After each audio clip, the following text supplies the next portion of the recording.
vient de retrouver va être remise à neuf. Le bâtiment sera remplacé. 2 chantiers menés en même temps pour respecter les délais. La toiture de l'ancien country hall, précieusement déposée à côté du bâtiment qu'elle coiffait encore la veille, c'est l'étonnant coup d'œil qu'offrait le chantier ce mercredi matin. L'opération de déménagement a été menée mardi en début de soirée. Il aura fallu 2 heures pour parcourir la centaine de mètres nécessaires. Le site présente désormais 2 chantiers distincts.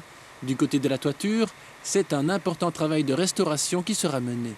Donc nous la déshabillons de tout ce qui ne va pas lui servir, c'est-à-dire les pannes. On va enlever les raclites, les faux plafonds et leur chevronnage. On va enlever tous les accessoires techniques anciens qui ne servent actuellement, qui ne serviront plus. On va ensuite reconstituer les 2 coins manquants. On va vérifier tous les assemblages par boulon. On va ensuite y adjoindre au sommet une zone technique qu'on appelle un plénum technique pour la ventilation et le confort des futurs spectateurs. Côté bâtiment, les changements seront spectaculaires. Ce qui reste de l'ancien country hall sera complètement rasé. Seuls subsisteront les piliers qui soutenaient la toiture. Pour gagner en hauteur, ces piliers seront relevés d'un peu plus de 4 mètres. On creusera aussi. Le niveau du plancher sera baissé d'1,50 m.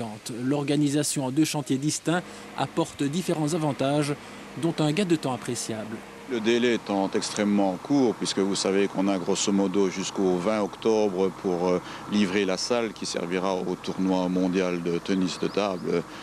Nous devons donc à cette époque être prêts et pour cela nous avons pris l'option de déplacer la toiture pour permettre d'avoir 2 chantiers bien distincts sur lesquels nous pouvons opérer avec des hommes en plus et une sécurité évidemment accrue. Actuellement, une quarantaine d'hommes travaillent sur le site. Ils seront une centaine dans les semaines qui viennent. Le travail sera organisé en 2 ou 3 pauses selon les impératifs du calendrier à respecter pour chacune des phases du chantier.